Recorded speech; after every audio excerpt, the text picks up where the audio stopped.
of the criticism, it seems absurd to me, just as somebody with limited knowledge of NASCAR and the sport. Vanilla. That's a word that rarely ever even heard used, but it's a word that those in the media, writers in particular, have used towards you. And I was reading some stories where they'll outright say that Jimmie Johnson's boring, and that's why some people boo him on the track. How much truth is there to what some of those in the media is saying, and how much is it just kind of progressed by people in the media looking for a story?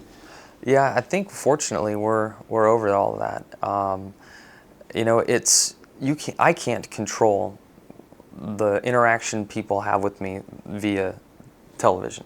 And it's tough because I'm there doing a job. Obligations, I have stuff to worry about, things to do. In the beginning it was like, wow, that's not right. But at the end of the day, I can't control what people think as far as my personality.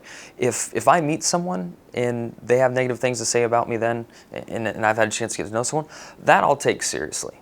But the other side of it, I mean, for watching me do a driver interview and forming opinions based on that, it's just tough to do and not necessarily fair. So I'm glad that's all behind now, and we'll find something else. The other thing too, when you're experiencing success, I feel that it's tough for everyone to jump on board and kind of put a positive spin on things. So there's always that percentage out there that wants to try to take a different approach or knock you down some. So it comes with the territory. And people may forget that when Cale Yarborough won the 3 consecutive championships, the fans' mantra then was ABC, anybody but Cale. Not just in racing. I mean, you talk about all sports.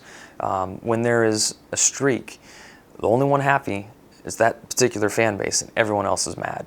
So, the king before me, I firsthand watched Earnhardt in a huge group of people not into Earnhardt, Gordon, and then it all changes as the success tapers away. All of a sudden, you're loved again. So it's a cycle that takes place in NASCAR, in football, baseball, basketball. It's just how it is. Right, and as if breaking records and making history can be anything but great for the sport. The one thing that just seemed surprising that I read in some stories was it almost seemed as if those in the media were suggesting you would be better liked if you were less intelligent and were screwing up in your personal life, as opposed to commending you for being what's somewhat of a rarity in sports, a role model. Does that part of it ever get to you?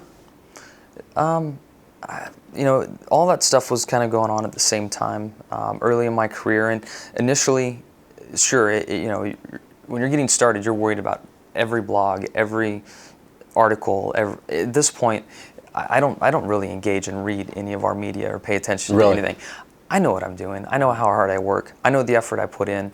And again, if somebody knows me on a personal level and hasn't had a good exchange or good experience, I'll take note of that. But it's impossible through a camera to really know someone. So I've moved on from it.